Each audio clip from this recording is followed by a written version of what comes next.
Hi there, it's 6:50. Your agent is halfway through a refactor, tests still running, and you have a train to catch. Normally, closing that window kills everything under it. That's the deal we all accepted.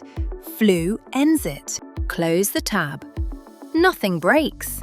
The shell stays on the machine. The tab was just a view. On the train, the same session opens on your phone. Paired once with a QR code, it replays what you missed and picks up mid-scroll. And it's not just one machine. Every session, every box you own, one list. Command-K jumps across the whole fleet. The preview shows which one is your build. Remote access runs through a relay in your own Cloudflare account. End-to-end encrypted.